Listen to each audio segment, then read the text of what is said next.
Shad spawn fishing. It's something I've had a lot of success in my career, something I'm known for, but I really love shad spawn fishing. There's a lot of different ways you can attack a shad spawn. First, what is a shad spawn?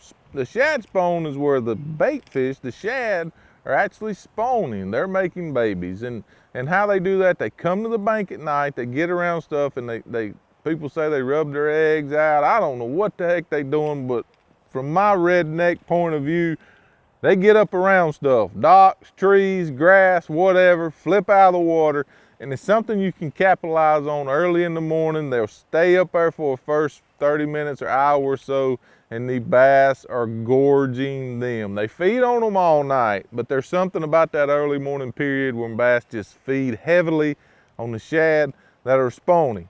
How do you attack that? There's a bunch of different ways, a bunch of different scenarios you can attack it. Depends on what they're spawning around. If they're spawning around rocks, grass, docks, whatever. The first we're gonna start with, because it's got treble hooks and I wanna go ahead and get them out of my fingers, is a topwater bait. This is the Sexy Dog Hard Knot. I like this if I'm fishing seawalls, if I'm fishing rocks. It's one of the standby shad spawn baits that if you're fishing open tight water, even if they're spawning over open water grass, you know, a topwater bait can be really good. One common theme that you'll see with all of these baits is they're all white. I got a pile of white in my hand and we're gonna walk through them all. But the first one would be the topwater, the Strike King Sexy Dog. I really like that hard knot. It's just something different that the fish hadn't seen, and it just really triggers a bite. Next, and probably one of the other mainstays in people's shad spawn fishing is a spinner bait. Again, white. You know, a spinner bait is something you can be really accurate with. You can fish it around docks, you can fish it on the rocks, on the seawalls, you can fish it around cover. There's nothing gonna imitate a shad more than flashing silver blades and a skirted bait swimming by. A shad spawn, and what the shad will actually get around the blades. So they'll see these as fellow shad, and they'll run up there and want to cuddle with your blades. They'll be all on your blades flipping, and that's another way you can find the shad spawn is by winding a spinner bait. Keep looking down and see if you see the shad running around your spinner bait, running with it, trying to cuddle with your spinner bait. That's one way you can find the shad spawn if you don't actually visually see them flipping on top of the water. And not only can you find them, you can catch them with a spinner bait.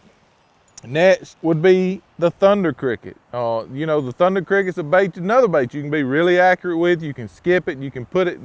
These shad are gonna spawn around trees, rocks, but they also spawn underneath stuff, underneath docks, underneath overhanging brush or trees or whatever. And you can skip this thunder cricket in there, and it's a bait you can cover a lot of water. It generates big bites. A thunder cricket can be a really good shad spawn bait. Next would be the white jig. You know, it's something I use probably most of the time just because how accurate I can be with it. It's a little more subtle presentation, so if the water's super dirty, it may not be, you know, it's gonna be better to go with the thunder cricket or the spinner bait. But a white jig, again, you can be deadly accurate. You can get it under there, fish it really high in the water column, fish it fast, and it'll generate a lot of bites.